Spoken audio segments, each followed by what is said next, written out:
Hello everybody. So today we're going to be discussing how to leverage data inside of Clearpoint. And there's several different ways that we can do this. Primarily today we'll be focusing on calculations and aggregations. So what I'll walk you through here today actually are how to create some really basic calculations inside of Clearpoint. And then we'll move along to pulling data in from other measures. We'll touch on prior years and how to do some target setting using calculations. And then finally, we'll wrap up by showing a few things that are possible with aggregations. And just like math in school, everything that we're going to be doing sort of builds on each other. So we'll start out pretty simple and then work our way to some more complex things. Now, of course, everything that you see here today is certainly not exhaustive of everything you can do in Clearpoint. The general rule we like to follow with calculations is that anything you can do in Excel, you can pretty much do in Clearpoint. So if you have any questions about stuff that we cover later, or how to maybe set up any kind of calculations that you're using inside of Clearpoint, feel free to reach out to us. You can contact us at support@clearpointstrategy.com. It's support@clearpointstrategy.com. We're happy to take a look at anything that you're doing and help you translate it into Clearpoint. So with that, I'll go ahead and just actually dive right into the Clearpoint tool. And in here, we are in our Upward Airlines account.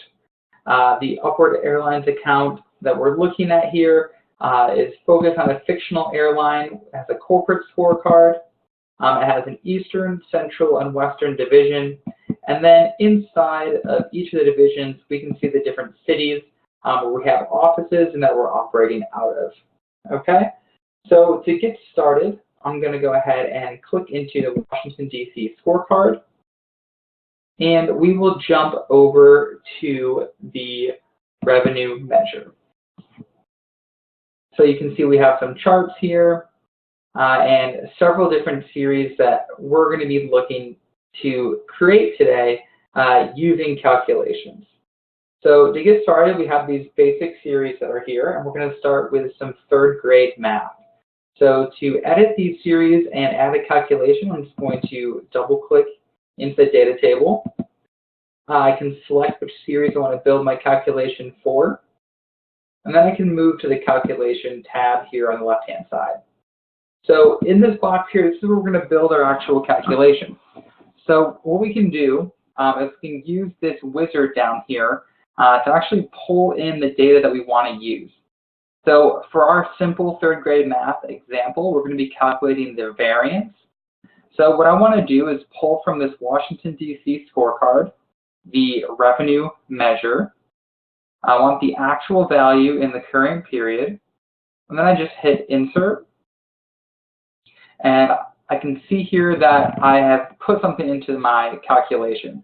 Now, this is a moment where a lot of people panic, but please do not panic, okay? What we're putting in here means something. So when I look at this value, this is a measure ID, okay? And each measure in your account has a unique ID. That's how we can tell them apart.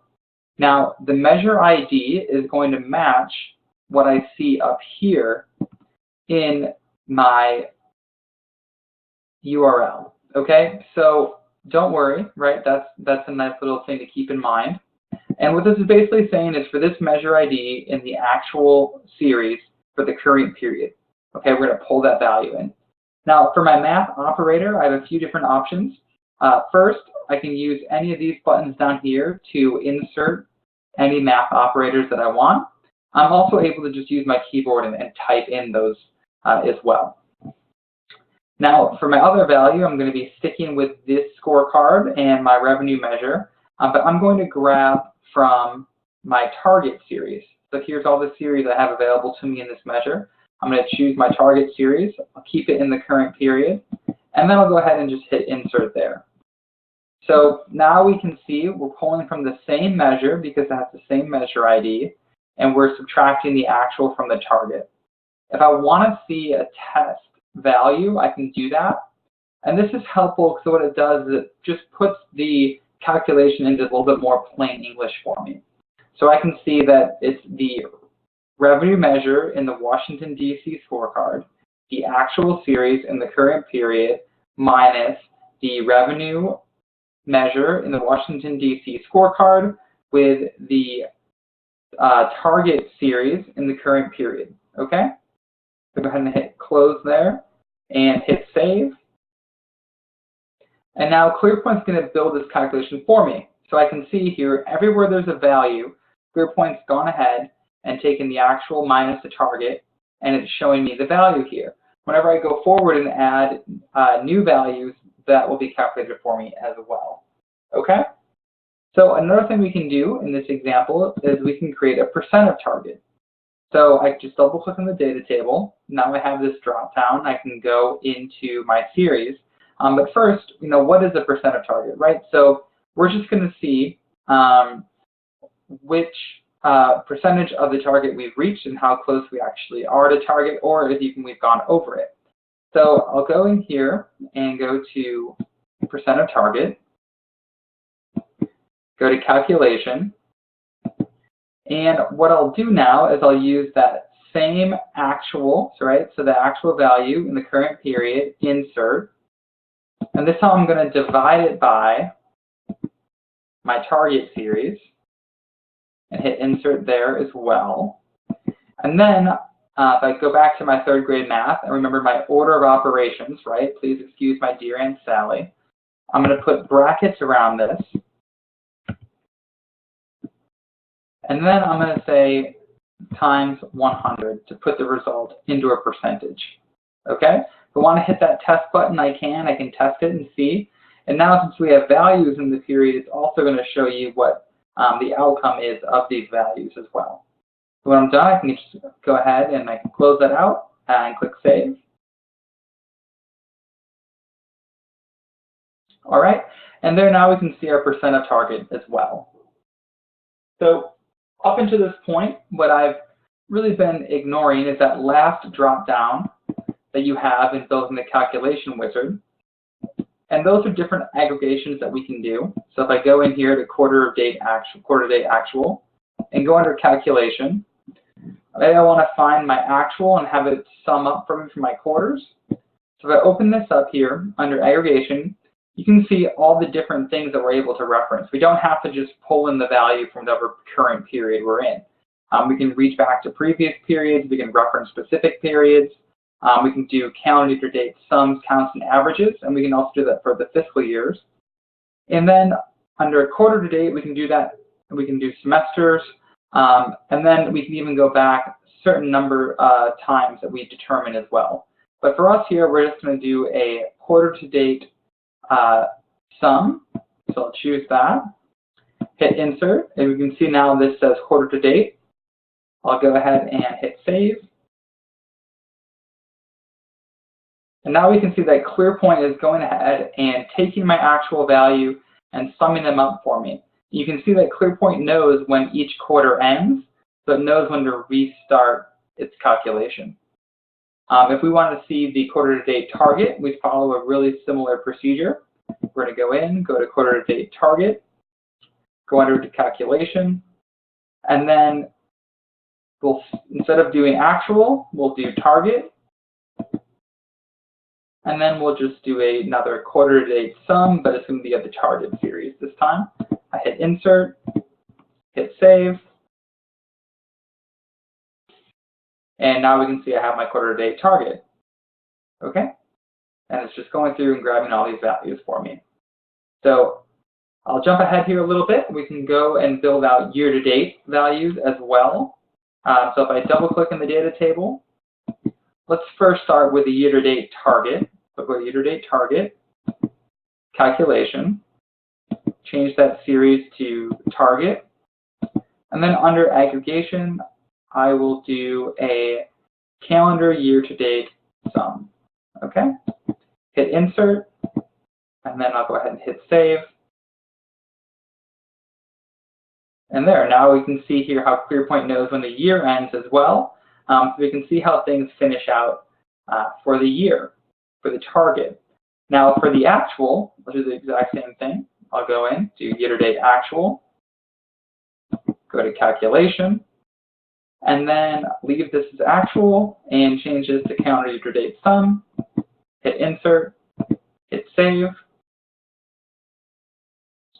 And there, now we're looking at our year-to-date actual, and we can actually compare it to the target to see how we're looking for the year overall.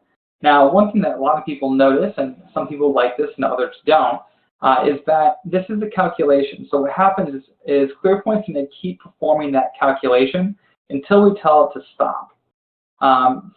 In this situation, it's stopping because the year ends. So what it's doing is it's carrying this value in April all the way down until the end of the year. Now, sometimes people want to see that, other times they don't. If you want it to stop, if there's no values over here, we can use a little bit of SQL language or case when language to tell Clearpoint to stop doing that calculation. So I'll go in here under year-to-date actual and calculation, and this is where I can actually type in some language to restrict the calculation. So I can say case when the revenue actual in the current period, so I'll insert that, put my cursor back in the box, is null, then null, else, my year-to-date sum. Let's clear that out there so we can start fresh. Let's clear for everybody. So I'll say case when revenue actual current period, put a space in there, is null, then null, else.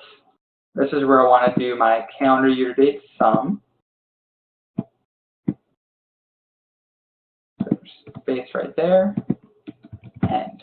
Okay, so this is when people get really nervous, but if we put this in plain English, what we're really doing is we're saying if that actual period is blank, so is null, then leave this series blank as well.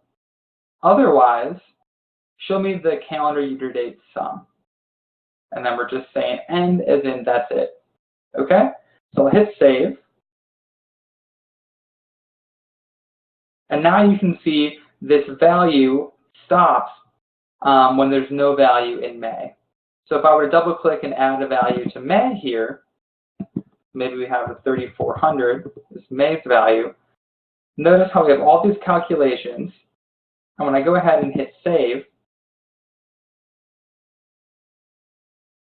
now each and every single one of them has been updated for me. So by building these calculations, it's a little bit of time up front, but in the future, just by entering one value, I'm able to gain all these additional insights. Furthermore, I can take those insights and actually chart them as well. So I can look here and see, here's my quarter-to-date chart for how we did in each quarter in 2016, how we finished out each quarter. Okay, so a lot of really great options there. Now keep that case when stuff in mind because there's going to be a little bit more on that later. Now the other thing I'm able to do is I can pull data in from other measures. So within this scorecard, I'll go ahead and move up to my net profit measure. And you can see here I have my targets, but I don't have any of my actual values. So I can use that wizard to reference other measures and pull in those different values. So if I double click here, I can go to actual, go to calculation, and what I'm going to do to find my net profit is I'm going to do my revenue minus my expenses. So I can change the measure I'm pulling from. I'll pull from my revenue measure. And again, in this series, these are all the series available to me, but I just want my actual series in the current period. Insert. And then I'm going to change my measure to be my expenses measure, the actual series in the current period. I'll hit insert. And then I'll come up here and just put a minus sign in between. And this is where it's good to understand your different measure IDs. So this measure ID for net profit is right here. And then I can see these measure IDs are different so I can tell exactly what I'm going to be doing. Finally, if I don't forget that I have the test function as one of my best friends here, I can go ahead and hit test. And then I can see revenue, Washington, D.C., actual current period, minus expenses, Washington, D.C., actual current period. All right, so that looks good. Go ahead, hit save. And then Clearpoint's going to calculate my net profit for me. Or in this case, for the majority of 2016 at least, it was my net loss. But things are looking a little bit better in the last several months. So when my users, or when I go in and enter values for revenue and expenses, Clearpoint's going to automatically calculate this net profit for me. And that's really helpful for a number of reasons. One, of course, it saves you time. And two, I think probably the more valuable reason is that it's going to save you from any kind of calculation or human error that you're doing outside of Clearpoint. By having it all inside of Clearpoint here, it's really going to ensure that you have some really solid data integrity for at least what you're putting into the system. So the other way we can pull information down into Clearpoint, I will give you a little glimpse of as well. So I'm going to go ahead and just change my measure to % of on-time departures. So as I explained before, we are in the Washington, D.C. scorecard, which is an office in the Eastern Division, and it all lives under, of course, the corporate level metrics. Now, here are my % of on-time departures. So I can see here I'm doing okay for myself, and I've been around the target or beating target the last several months, which is great. But, how is that comparing to the company average, right? So how am I doing overall as a company, and how does my office more specifically compare to that? I can actually pull those values down to be shown here. So I can double click into the data table, go to company average, and then go to calculation, and I can say, okay, let's reach up to the Upward Airlines corporate scorecard, right? So I'm going to pull values from a different scorecard now instead of just a different measure. And then I can choose which measure I want to pull from, which is the % of on-time departures, and I want the actual series and the current period. I hit insert. I can test again if I want to, but I'm pretty confident here that I got it, so I'll just go ahead and hit save. All right, and there we go. So now I can not only see, okay, here I am a little bit below target, but I'm quite a bit further away from the company average. Here, I'm exactly company average, here a little bit behind. So this just gives me some additional insights, and these values are already in Clearpoint, but it just allows me to pull them down so I can see them here in one place. And this is really key and important to know and understand when we think of rolling data up or pushing data down in Clearpoint. This is the primary way you're going to handle it via these calculation features and functionality. And then one of the great things about getting this data down here is once I have it, I'm also able to go ahead and chart it as well. So on this chart, I have my actual and target. I could also go in and really easily go to chart series, choose company average.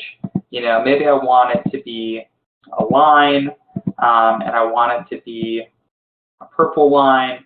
I can go ahead and hit refresh preview. This kind of just shows me what it's going to look like. Hit save, and my chart would look exactly like that. If I want to turn off the company average now, I can do that. My chart will adjust for me, or I can turn that off, turn it back on, maybe turn off target, and then just compare myself to the company average. There's a lot of things that I can do here once I'm able to pull this data down in a pretty simple way that I just showed.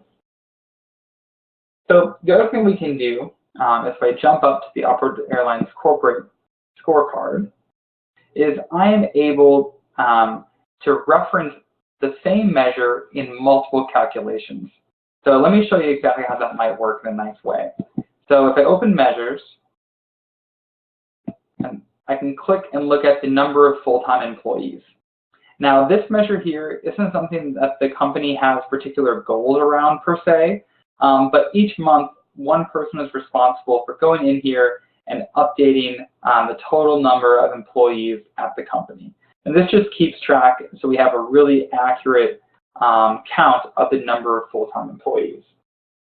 So let's say that we have a measure for the expenses per employee. So I can open up my measures here and go to the expenses per employee measure. And I can see here I have some target, but I don't actually have my actual. So I can go ahead and double click on the data table, click on actual, and now I can build this calculation. So if I want to know the expenses per employee, I'm going to pull from my expenses measure, actual current period, hit insert, and then I'm just going to simply divide that by the number of full-time employees. Okay, I'll hit insert, I have those in there, go ahead and hit save. And now I can see my expenses per employee. It looks like they're a little high. Okay, now where this gets really interesting is that I'm also tracking the number of union jobs. Okay, so how many union jobs do we have in the company? I can calculate my percent of union workers. So what I'm going to do is double click in the data table, go to that series, percent of union workers, go under calculation, and then I'm just going to do the actual, which is my number of union jobs, right? So the actual number of union jobs. And I'm going to divide that by the number of full-time employees, okay? And then I'll hit insert, and then I will just bracket this out and multiply it by 100. And I'll go ahead and click save. And now I can see the percentage of union workers at the company. So where that gets to be really interesting is whenever we as a company or organization are talking about a metric that is calculated based on the number of total full-time employees, we're pulling from that exact same number. So in meetings and discussions, you can get away from asking things like, well, what number did you use for the total number of employees, right? Because everyone in the company is referencing that same measure of number of employees, which is kept up to date. If you're a municipality, this can be really helpful for keeping track of any metrics that have to do with population. So any kind of per capita measure. Now you know that your economic department is using the same population number as your police department, as your fire department, as your parks department. So any things that are pulling from that calculation are going to be kept up to date. And when someone goes and puts in the new value for that month for the population, or in this case, the number of employees, that number will get pulled into all of your other calculations. Okay? Great. So let's go ahead and jump into some things on prior years and target setting. Okay? So I'm going to go now to the average number of daily departures per route measure. So I can see here I have my actual for how many daily departures we have that I've been tracking very diligently over the last several years. Maybe I want to, instead of just putting in a raw target, maybe I want my target to be calculated off of what I've done in the past, right? So perhaps I want to see like a 3% growth over the prior period, okay, or the prior year. So to do that, I can double click on my data table, go to target, and notice how before we've been setting up most of our calculations in the actual series or in other series that we've created, but we haven't done the target yet. So here I can also set up a calculation. I'm going to base this calculation off of the average number of daily departures per route for the actual series. But I'm going to say, let's do the previous period, insert, and then I'm just going to multiply this by 1.03 to see if I can get that 3% growth, right? So I'll go ahead and click Save. Okay, and now we can see that my target is just the previous month times 1.03 to show me that 3%. And I can see if I'm growing by 3% or more period over period. That's my goal. And my target line is being graphed here as well. Now, say we have some seasonality to account for, then maybe it makes sense to compare something to the same period in a previous year. Okay, so I can double click in the data table, and notice how when I have a calculation set up, I'm not able to type in any values to that series because they're being calculated. I get a little warning from Clearpoint. But I can go under the target series, calculation, and I'm just going to change this a bit. So what I want to do is let's find out what my maybe 2-year average has been in that time period, okay? So what I'll do is I'll say we'll pull from the actual series in the previous year. We'll hit Insert. We're going to find the average, so I'll add that to. This is where I can go down to the bottom and choose how many. I can choose to do some things with aggregating, right? Or I can just say, let's go back a certain number of periods. And I'll say, let's go back 24 periods for my 2 years. I'll hit Insert. Then I can just bracket this out and divide it by 2 to find my average. I'll hit Save. And now Clearpoint needs to be able to go back 24 periods or 2 years. So since we don't have that much data available here, we're not going to get a target value there. But when I come down here, this is when we start to see those target values.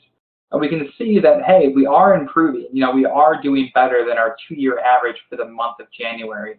Here, we're doing better than our 2-year average for the month of February, so on and so forth. Now, if I want to push myself a little bit more, then I could say, let's combine what we've done here on this measure and what I've shown you. And under target, let's still find that 2-year average as our target, but let's bracket this out a little bit more. And let's aim to be 10% better than we have been during that average time. So I'll do times 1.1. Okay, so I'll go ahead and hit Save.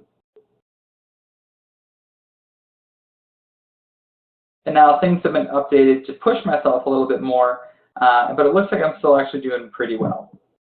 So we can use those averages to see how we've done in the past and then try to push our performance a little bit further to make sure we're doing better than we used to do. It's also nice to do this because you can kind of take into account seasonality a little bit more, especially if your department or organization tends to face those types of issues. And of course, finding these averages does not have to be reserved just for target setting, right? You could easily want to build a calculation to find these averages just so you can report on those. So what I've shown you so far is pretty basic. It's very helpful though. It can be really powerful in Clearpoint once you have it all built out. What I'd like to do now is spend some time introducing you to aggregations and helping you with that. So the aggregation piece is actually part of the Clearpoint 10.5 release package, and I really think that you're going to absolutely love them. Okay, so let me go ahead and jump to the Eastern Division scorecard. Okay. So here in the Eastern Division, I'm going to drill down into some of my measures here. So let's go to my revenue measure, okay? So here in the revenue measure, I have underneath here all these different cities that need to roll up into the Eastern Division. So in the old days, I have to go in here, go under actual, go to calculation, and then I would use this drop down to pull from all my different cities and pull in those values and add them all up. However, now with aggregations, this is actually a drop down, so I can switch this from doing a calculated series to aggregating series. And what this allows me to do is to pull in measures from throughout the system and perform different math operations on them. So let me walk you through exactly how this is going to be set up. All right, so first I'm going to determine which scorecards do I want to pull from. I want to pull from the Eastern Division scorecards, and in this case, those are all child scorecards to the Eastern Division. So I can say I'm going to pull from measures in children of Eastern Division. And notice how that number went from 14 to 4. That's just showing me how many different measures I'm going to be pulling from. Okay, so I want my measure. Next, I want to tell Clearpoint which measure do I want to pull from. I want to pull from all measures, child measures. You can do measure name equals or measure name contains. So here I'll do measure name equals. And then I have entered in here already the revenue name of the measure. So that's what I was going to be pulling from the 4 revenue measures in Boston, New York, Philadelphia, and Washington, D.C. Next, I just tell which series I want to pull from, and that again can be an equals or contains. I'll pull from the actual, and then what do I want to do to this data, right? Do I want to sum the data? Do I want to count it? Do I want to average it? Or do I want to find the standard deviation? I actually want to sum it in this case since it's revenue. And I can choose to either ignore blank values, so if one of these organizations has not entered their values, or I can choose to treat the blank values as zeros. Now, since I'm just doing a sum, this doesn't really matter very much, but of course you can think of that with averages, ignoring a value versus including a zero is going to matter a great deal. So what I'll go ahead and do is just hit save.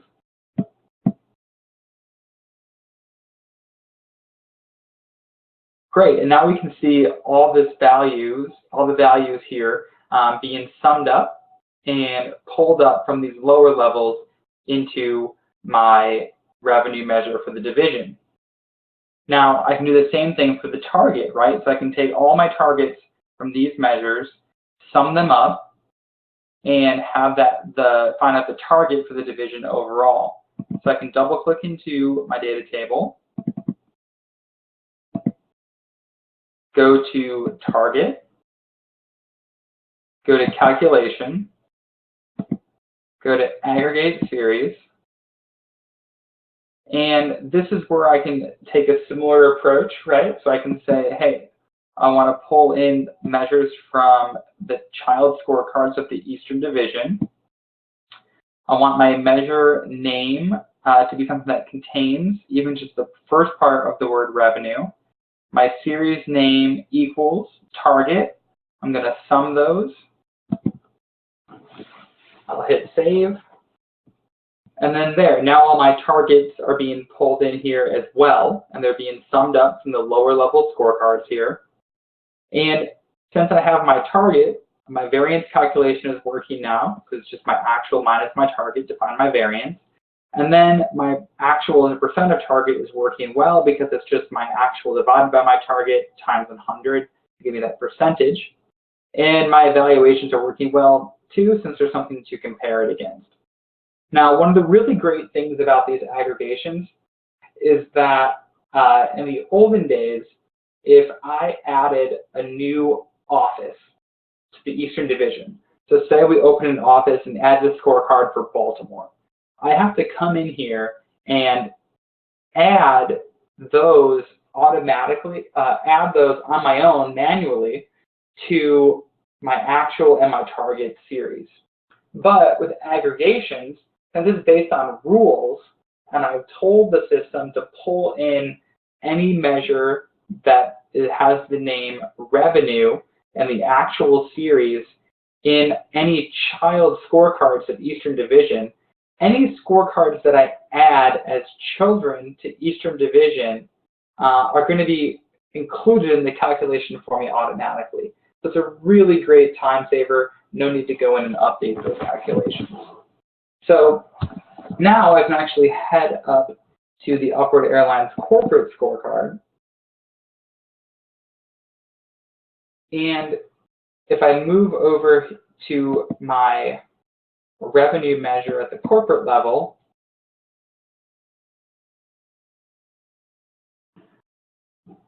I can go ahead and double click into my data table and see that I've taken a slightly different approach here. Under actual calculation, here's aggregations, and I'm pulling from measures in all scorecards. I'm saying any child measures of revenue, and then I can say the series name equals actual and sum and save that. So this is reaching down into all of my scorecards below here, grabbing those values and pulling them up, because the child scorecards are the Eastern Division, Central Division, Western Division. So what's happening exactly here is that these cities are being rolled up to Eastern Division, these cities are being rolled up to Central Division, and these cities are being rolled up to the Western Division. And then since those divisions are all child measures of the corporate scorecard, I can just pull in the Eastern, Central, and Western Division values and sum them up here at the corporate level. And we can even see here, since they're the children, how things are looking. So Eastern is lagging behind, and so is Western, and Central Division right now at least is leading the way. Okay, so it's a little bit on sums. So we can move along now and talk to you a little bit about aggregations using averages. So in measures, I'll move over to my expenses measure. And in the old way, if I wanted to find the average of something, the problem that I would have is that if one value was blank, then Clearpoint wouldn't calculate it. It wouldn't calculate my average for me. So if I wanted to find the average, for example, of my Eastern Division, I would take my Boston, New York, Philly, and DC and average them together and get a value. However, if the New York City office didn't have a value, then my average wouldn't calculate for me at all. It would just be blank. But now, with aggregations, that's no longer a problem. So here I'm looking at, and I can see my actual, my target, my variance, my percent of target. Now, if I want to add a new series to find, what's the average expense across the organization, I can do that. So I can go ahead and hit plus to add a series. I'll call this average expense. And then I'll move over to the calculation tab, and Clearpoint would just say, hey, you got to save this first, which I will. So there, now it's saved. And then I'll switch over to aggregate series. Okay. So what I'm going to do here is I'm actually able to choose specific scorecards I want to pull from. So you can see here there's 14 scorecards, there's 182 measures. And then none match the criteria here because we don't have a series name entered yet. But I can say I want to pull in either measures in this scorecard, as I talked about before, measures in the children's scorecards, which I just showed you and walked you through a little bit, or I can say measures in specific scorecards. So I'll say that, and then I can look here and see which scorecards do I want to add. Now I want to add quite a few of them, So in that case, for me, it's actually easier to just go ahead and click the check mark, add all my scorecards, and then say, okay, I don't want the corporate scorecard, I don't want the Eastern Division scorecard, I don't want the Central Division, and I don't want the Western Division. But there, now we can see we're pulling from 10 scorecards, my 10 cities, and that represents 124 measures. We're not going to be pulling in all the measures, of course.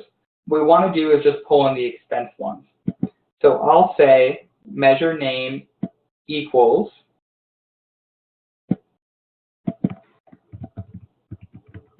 expenses. And look, see how this has changed now to 10, to see I'm pulling in from 10 measures. And the series name, we can do equals or contains. I'll say equals actual, right? So there, now we're still pulling in 10 values. Things are looking good. And this is where I can change it. And instead of doing the sum, let's do the average. And this is also where ignoring the blank values or treating the blank values as zeros is going to really impact my average. So what I want to tell Clearpoint to do is I want to tell it to ignore blank values. So I'll go ahead and click Save. And now we can see across our different city offices here, this is what the average expenses are for the organization. So it's really interesting and powerful to be able to pull it up here. And what separates aggregations from normal calculations is that if I could be missing values in some of my cities, but I'm still going to get a value returned to me.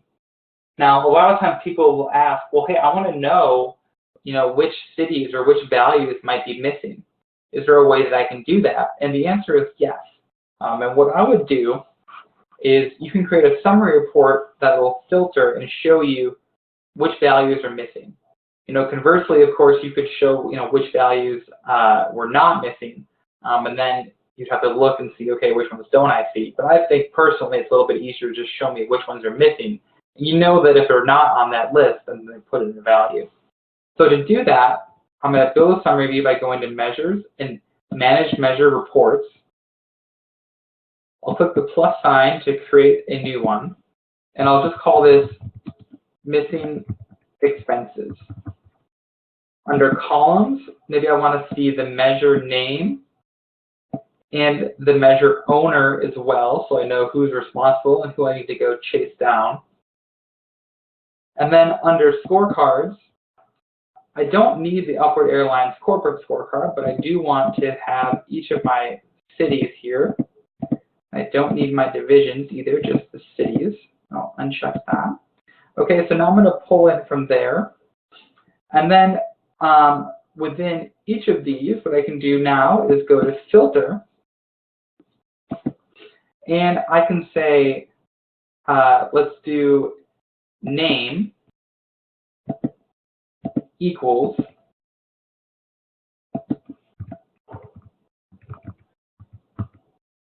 expense. Let's do name contains expense. And then for element status, I will say no information. Okay? So I go ahead and click Save. Click to open this up. And there I can see that Dallas and Seattle are the two culprits who have not entered their values for February 17. And if there was an owner listed, I'd be able to see the names there of that owner. So sometimes people will say, okay, well, how does that help me though if I'm on my expenses page looking at this value and wondering, okay, which ones are missing? It'd be great if I could see it actually right here. Well, you can, because you're able to actually take these data grids or these summary reports and pull them into different fields. So if I'm an administrator, I can go to System Settings, Admin Options, Custom Fields, and for measures, I will create a custom field by clicking the plus sign. and I will just call it missing values. And this type of field is a data grid custom field, okay? So it's a data grid custom field. And I can see there it is. I'll hit save. And now that field is available to me to be able to drag out onto the page and utilize. So I can go under history and go to the expenses measure that I was just on. I can go to edit the layout. Maybe I'll just move my chart up here. And I can say, let's bring in that missing, I'm just filtering to pull in that missing values field there.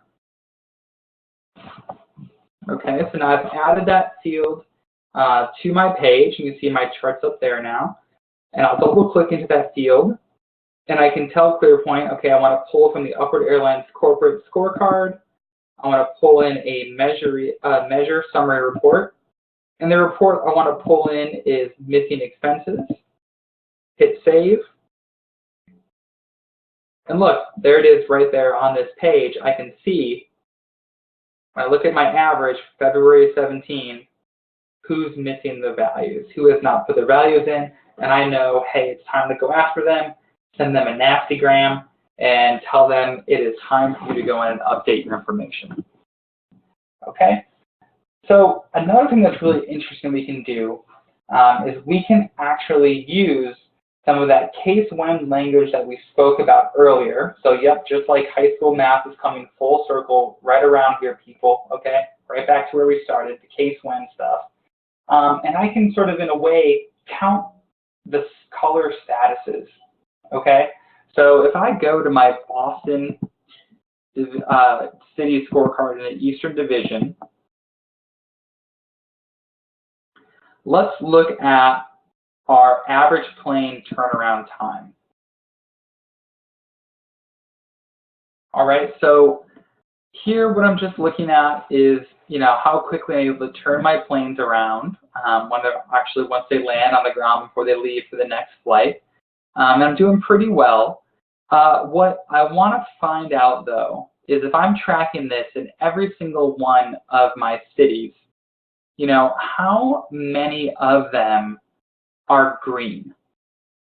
So out of the 10 cities I'm tracking, how many of them, or what percentage of them, are actually green? So I can get an idea of just how I'm looking, right? So I could, obviously, of course, I could, like I've shown, go ahead and find the average, but this is something entirely different. This is telling me, hey, out of these 10 cities, what percentage of them have the average plane turnaround measure that's green? So to do that, as I said, I'm going to go ahead and add another series. And that series is going to use some case when language. So I'm going to double click so I can add my series, hit the plus sign. And I'll just call this series eval. And I'll have it be a number. I'll go under calculation. Tell Clearpoint, yes, I want to save that. And I am actually going to use my case when language now, okay? So what I want to find out is whenever the actual series is less than the target, then I want it to be 100. Otherwise, I want it to be 0.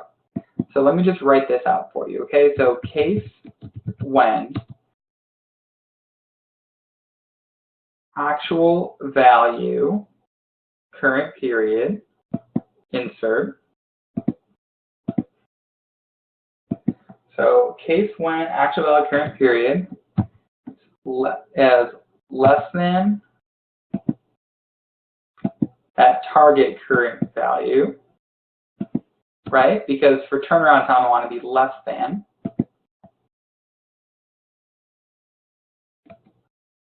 Then 100, else 0, end, right? So basically, to put this in English, right, if the actual value is less than the target, then assign a value of 100. Otherwise, assign a value of 0. And that's it. All right, so I'll go ahead and click Save.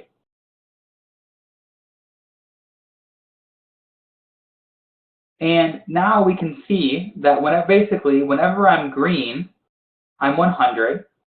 Whenever I am red, I'm a 0.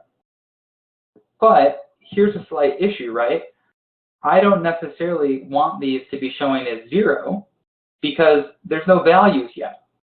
So that's when things can get super exciting because I can do a case when within a case when. So I can bracket this out. And now this is going to be very similar to what I showed you before, where I just say case when the actual value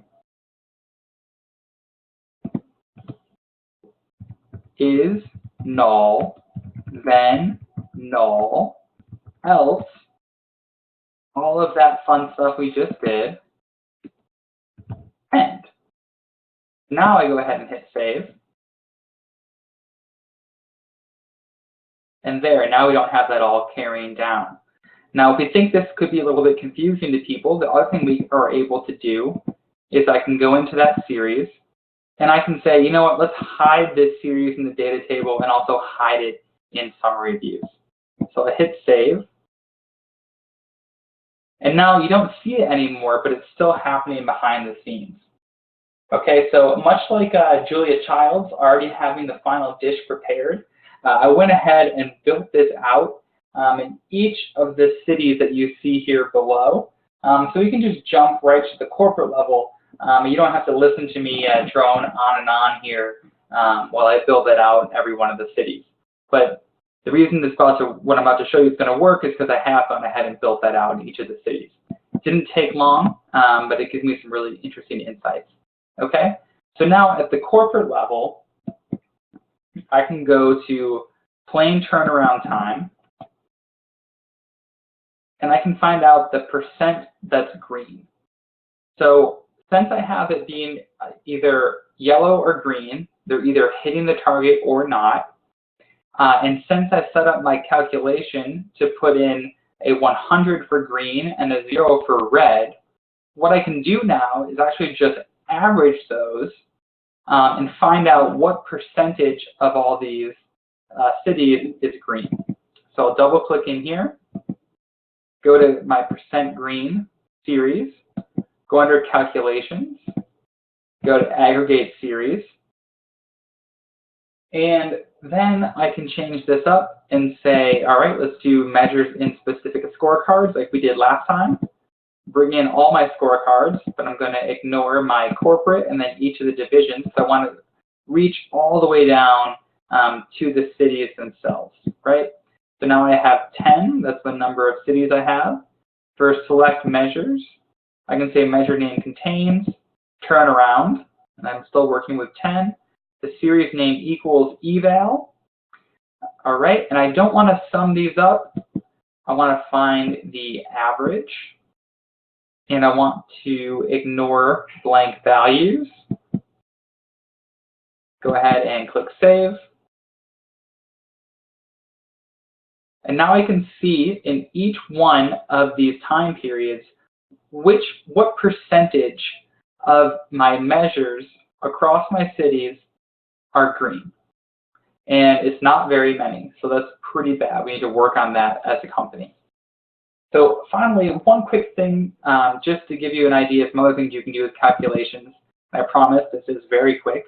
So I can double click on the data table, and I'm finding my percent green. Maybe I want to also find my percent red. So I can add a series, call it red, or even percent red, but I'll just keep it red here. Change that to a percentage data type. And my calculation, what I can do is I can say, if it's in my situation, I'm not using a yellow. There's no caution. It's just red or green. You hit your target or you didn't. So I can say, let's do 100 for 100% total, right? Minus the plain turnaround time, percent green, current period. And this will tell me and show me the percent that is red, or put another way, not green. So yes, you can enter in hard values to your calculations and use that to find values as well. So that one I just did 100 minus the actual for the percent green in the current period. Okay? And with both of that information shown here, now if I wanted to, I could really easily create, a pie chart to go along with this chart here. So who loves these aggregations as much as me? So hopefully you all do. Even if it's not love at first sight, please at least grant aggregations a second date. I think they've earned that, and give them a chance. So go forth in Clearpoint and build calculations. It'll save you time and save you potential errors and give you a lot more insight. If you have any questions, of course, you can contact us at support@clearpointstrategy.com. Again, that's support@clearpointstrategy.com. If you need anything at all. Until then, this is Joseph saying happy reporting.